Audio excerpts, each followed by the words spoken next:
All right, guys, super short lecture here. Do you know your Roman numerals? So I'm going to kind of include this in several of my classes, and I think a lot of people out there may need this because when I lecture on all my history courses and I talk about these famous kings and monarchs, students kind of mix this up all the time.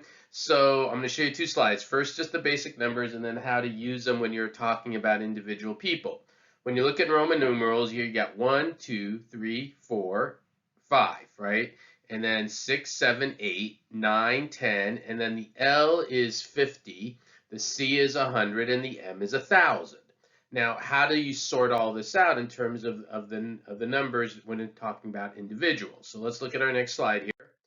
And so, for example, these are a few examples. You got Henry the Fourth, Louis the 13th, and Charles the 10th. And I don't know how many times I've seen on exams Henry the Fourth, and you write Henry the Fourth, and I'm like, no, that's not Henry the Fourth, right? So for Henry the Fourth, it's the V, which is 5. Think of it as simple math, right? The V is the 5, and it's 4 because the 1 comes before the V, so you're subtracting. If you put the V in the one after, then it's VI, that would be 6. Or in the case of Louis the 13th, you have X, which is 10, and 3 ones, X plus 1 plus 1 plus 1, 13. Once you get to 14, it would be XIV. Charles is 10. Now, for my courses, we really don't need to go past anything like 14, 15. I guess you go all the way up to Louis the 18th, right? Louis the 18th would be X, V, I, right? So 10 and then 5 and 3 ones.